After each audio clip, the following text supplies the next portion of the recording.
तो पटना में बीपीएससी के चेयरमैन अतुल प्रसाद भी प्रेस कॉन्फ्रेंस कर रहे हैं। आपको सीधे ले चलते हैं।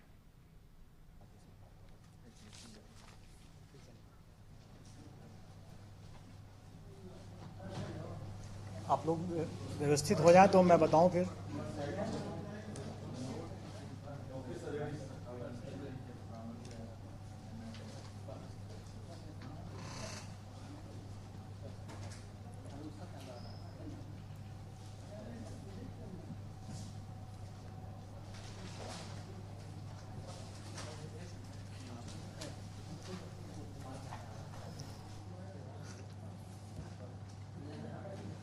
आप लोग सेटल्ड हैं?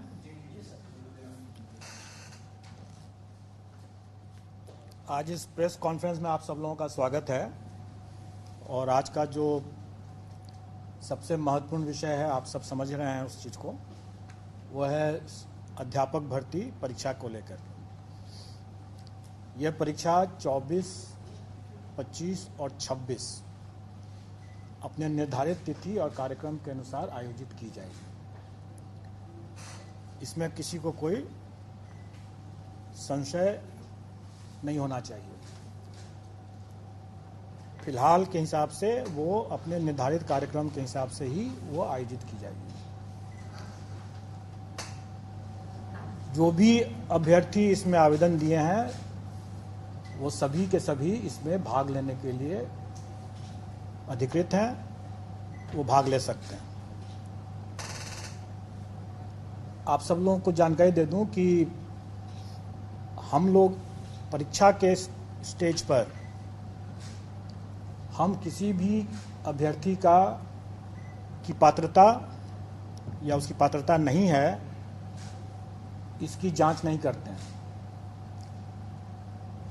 स्व घोषणा आधारित वो जो भी अपना तथ्य आवेदन में दिए हैं, हम उसको स्वीकार करते हैं और उसके हिसाब से हम उसे परीक्षा में भाग लेने के लिए अनुमति देते हैं, एडमिट कार्ड इशू करते हैं। और एक बार जब उनको एडमिट कार्ड इशू हो गया तो वो परीक्षा में भाग ले सकते हैं। और डॉक्यूमेंट वेरिफिकेशन का जब स्टेज आता है, उस समय हम चेक करते हैं कि वो जो दावा किए हैं कि वो योग्य हैं, पात्र हैं, उसके बारे में उनके डॉक्यूमेंट वेरिफिकेशन के समय में हम चेक करते हैं। अब यहाँ पर आप लोग जरूर पूछेंगे और सब लोगों को ये संशय है कि बीएड वालों के केस में स्पष्ट कुछ होना चाहिए कि स्थिति क्या है। देखिए, आप लोगों ने माननीय सर्वोच्च न्यायालय का जो आदेश देखा होगा, उसके पेज 45 में के अंतिम पैरा में स्पष्ट लिखा हुआ है कि राजस्थान गवर्नमेंट ने बीएड अभ्यर्थियों से आवेदन नहीं लिया, उनको रोक दिया आवेदन देने से। ये गलत हुआ, क्योंकि उस समय एनसीटी का जो गाइडलाइन था वो प्रभावी था, और जब तक गाइडलाइन प्रभावी है तब तक उसको मानना राज्य सरकार को था। और इस दृष्टिकोण से माननीय उच्च न्यायालय राजस्थान हाईकोर्ट और माननीय सर्वोच्च न्यायालय ने दोनों ने ये कहा कि राजस्थान गवर्नमेंट ने ये गलत किया, उनको आवेदन लेना चाहिए था बीएड अभ्यर्थियों से भी। हमारे मामले में भी वही बात लागू होता है। जिस समय हम लोगों ने आवेदन आमंत्रित किया, उस समय ये बीएड अभ्यर्थी पात्र थे, योग्य थे, और इसलिए उनको आवेदन आमंत्रित करने का मौका दिया गया और उन्होंने आवेदन दिया भी। उसी में आगे माननीय सर्वोच्च न्यायालय ने यह भी आदेश दिया है कि ये एक एस्टैब्लिश प्रैक्टिस है, सेट प्रिंसिपल्स ऑफ लॉ है, कि कोई भी वैधानिक संस्था द्वारा कोई एक वैध विधिवत कोई एक आदेश निर्गत होता है तो वो तब तक प्रभावी होता है जब तक कि वो रद्द नहीं हो जाए किसी कोर्ट के आदेश से या किसी अन्यथा। तो इसका मतलब यह हुआ कि 11 तारीख के पहले वो आदेश प्रभावी था एनसीटी का, और उसमें जो भी अधिकार उस सर्कुलर के बेसिस पर जो भी अधिकार लोगों को मिला, वो अधिकार सुरक्षित है, वो उसमें कोई रुकावट नहीं है। तो इसका मतलब यह हुआ कि जो लोग नौकरी पा लिए पहले से, उनकी नौकरी भी सुरक्षित है। जिन लोगों ने एग्ज़ाम में अपीयर होने का अधिकार प्राप्त कर लिया, उनका वो अधिकार भी सुरक्षित है। तो इसका मतलब यह हुआ कि बीएड के अभ्यर्थी जो हैं वो बेशक एग्ज़ाम में अपीयर हो सकते हैं, क्योंकि उनका यह अधिकार सुरक्षित हो चुका है। लेकिन यह अधिकार उनके सिर्फ एग्ज़ाम में अपीयर होने का है, जो कि सुरक्षित है। उसके फल पर उनका अधिकार अभी नहीं बना है। परीक्षा फल के अधिकार के बारे में इसमें हमारे विज्ञापन में भी यह अंकित है कि कोई भी निर्णय एनसीटी के परामर्श से जो राज्य सरकार जो निर्णय करेगी वही मान्य होगा। क्योंकि हम लोग एनसीटी से गाइडेड होते हैं, और जैसा कि मैंने पहले बताया कि पेज 45 सुप्रीम कोर्ट के ऑर्डर के लाइट में कि राजस्थान सरकार को भी एनसीटी के आदेश को मानना चाहिए था, क्योंकि वो उस समय प्रभावी था, और हम लोग भी उसी को मानते हैं। और एनसीटी का गाइडलाइन जो भी रहेगा, राज्य सरकार का जो भी उस पर जो निर्णय होगा वही अंतिम निर्णय होगा, वही मान्य होगा। ये सबको मानना है। तो इसके संबंध में जब स्थिति आएगी कि परीक्षा फल के संबंध में कि उनकी पात्रता बनती है कि नहीं बनती है, इसके संबंध में जो भी निर्णय होगा वो उस समय उसके परीक्षा फल को प्रभावित करेगा। अब एक जैसा आप लोगों ने पाया ही होगा कि माननीय सर्वोच्च न्यायालय ने राइट टू एजुकेशन को राइट टू क्वालिटी एजुकेशन भी माना है। स्वाभाविक है, और आप सब लोग अवगत हैं कि राइट टू लाइफ, जीवन का अधिकार, ये शिक्षा के अधिकार के पहले से ही हमारे संविधान में जीवन का अधिकार जो है एक मौलिक अधिकार के रूप में पहले से उपलब्ध है। और माननीय सर्वोच्च न्यायालय ने ही अपने पूर्व के बहुत से आदेशों में इसको विस्तारित करके ये भी कहा है कि राइट टू लाइफ जो है वो right to live with dignity को भी उसमें ऐड किया है। और ये अधिकार जो मौलिक अधिकार है, जो कि राइट टू एजुकेशन के पहले से है। जैसा आपने अभी देखा कि during the currency of the circular, मतलब जब तक एनसीटी का वो सर्कुलर वैलिड था, तब तक जो अधिकार मिल गया कैंडिडेट्स को, वो अधिकार सुरक्षित होना चाहिए। तो मेरा ये व्यक्तिगत ओपिनियन है, अभिमत है कि जीवन का अधिकार जो उन्हें मिला कि हम बीएड करके ब्रिज कोर्स के रास्ते से हम अपने इस अधिकार का पालन कर पाएंगे, इसकी पूर्ति कर पाएंगे, अपना आजीविका अर्जित कर पाएंगे। ये अधिकार जो मुझे मिला, ये अधिकार वर्तमान में शायद उसका हनन हो जा रहा है। तो अगर कोई अभ्यर्थी, मैं नहीं जानता हूं कि वो कितना सही है कि नहीं है सही है, लेकिन अगर कोई अभ्यर्थी अगर इन सब बिंदुओं को या अपने विधि परामर्श लेकर के अगर अपना कोई दावा या पुनर्याचिका अगर माननीय सर्वोच्च न्यायालय में दायर करते हैं, तो हमें उसके फलाफल के लिए प्रतीक्षा करना पड़ेगा, और उसके फलाफल से ही प्रभावित होगा उनका परीक्षा फल। तो इसका मतलब यह हुआ कि अभ्यर्थी क्या अपना लीगल रिकॉर्ड्स लेते हैं, क्या एनसीटी आदेश करती है, या क्या राज्य सरकार अध्यादेश या वगैरह वगैरह जो भी लेकर के आती है, उससे उसका परीक्षा फल प्रभावित हो सकता है, और हम उसका बिल्कुल अनुपालन करेंगे। अब तब ये प्रश्न आप लोगों के मन में जरूर उठता होगा कि जब इतना संशय है तो फिर अभी परीक्षा को क्यों नहीं टाल दिया जाए। स्वाभाविक है, ये सबके मन में ये सवाल उठेगा। और इसका उत्तर भी माननीय सर्वोच्च न्यायालय के इसी आदेश में छुपा हुआ है। माननीय सर्वोच्च न्यायालय ने यह अपने पेज 35 से 36 में ये कहा कि जब आपके पास में डिप्लोमाधारी पर्याप्त संख्या में उपलब्ध थे तो आपको बीएड के साथ, ब्रिज कोर्स के साथ उसको अलाउ करने का कोई औचित्य नहीं था। ये साफ साफ उसमें लिखा हुआ है कि, और इसी कारण से भी यह रद्द हुआ है, क्योंकि आपको याद होगा, जानकारी होगी कि केवीएस ने शिक्षकों की कमी के कारण से यह प्रस्ताव मांगा था, गया था, यह अनुरोध किया था, जिसको एनसीटी ने मान लिया। लेकिन राजस्थान के मामले में सुप्रीम कोर्ट की यह तीखी टिप्पणी है कि जब आपके पास में वहां पर पर्याप्त संख्या में अभ्यर्थी मौजूद थे डिप्लोमाधारी, तब फिर यह ब्रिज कोर्स करके बीएड को शामिल करने का क्या औचित्य है। अगर हम यही कहें कि हमारे पास जब पर्याप्त संख्या में डिप्लोमाधारी अभ्यर्थी उपलब्ध हैं तो परीक्षा को स्थगित करने का क्या औचित्य है, तब तो क्या हम ये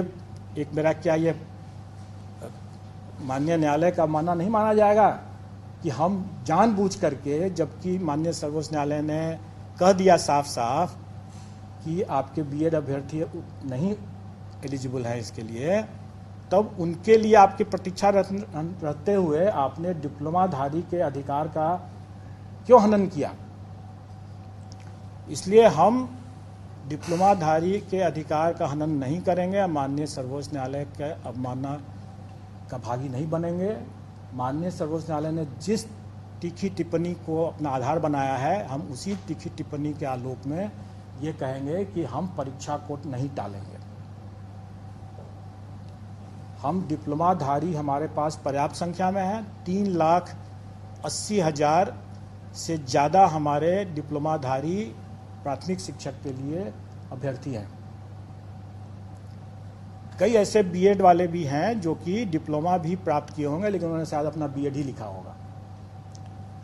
हमारी वैकेंसी से, रिक्ति से 5 गुना ज़्यादा अभ्यर्थी मौजूद हैं। हम कभी भी इसको इग्नोर नहीं कर सकते हैं, इस तथ्य को, खास करके माननीय सर्वोच्च न्यायालय के इस तीखी टिप्पणी के आलोक में, और हम इसको, परीक्षा को कोई पोस्टपोन नहीं करेंगे। तो ये तो बहुत स्पष्ट बात हो गई, और मैंने बता दिया कि बीएड अभ्यर्थी भी भाग ले सकते हैं क्योंकि ये उनका अधिकार सुरक्षित हो चुका था, लेकिन उनका परीक्षा फल प्रभावित होगा उनके खुद अपने लीगल रिकॉर्ड्स को देखते हुए कि वो क्या पुनर्विचार याचिका दायर करते हैं या नहीं करते हैं, या एनसीटी या राज्य सरकार क्या निर्णय लेती है। और जैसा मैंने भी बताया कि ये निर्णय कि वो पात्र हैं या नहीं पात्र हैं, ये हम डॉक्यूमेंट वेरिफिकेशन के समय करते हैं। उसके पहले हम मान के चलते हैं कि जो भी उन्होंने दावा किया है वो सही है, और हम उसके हिसाब से अपना मेरिट लिस्ट बनाते हैं। लेकिन रिजल्ट हम, स्वाभाविक है, रिजल्ट हम तभी डिक्लेयर करेंगे जब वो पात्र होंगे। अगर वो पात्र नहीं होंगे तो हम उनका रिजल्ट डिक्लेयर नहीं करेंगे, और वैसी स्थिति में उनका एक चांस व्यतीत नहीं माना जाएगा। क्योंकि एक ये भी संशय था लोगों के मन में कि अगर हम एग्ज़ाम दे देते हैं और मेरा एक चांस बेकार चला जाएगा, आप मेरा रिजल्ट नहीं देंगे। जब हम रिजल्ट ही नहीं देंगे तो हम उनका एक चांस भी नहीं मानेंगे। लेकिन ये तब की स्थिति में है जबकि उनको कोई संशय रहता है, जैसे मुझे भी अभी संशय है कि पात्र हैं कि नहीं है, या क्या वो लीगल रिकॉर्ड्स लेते हैं।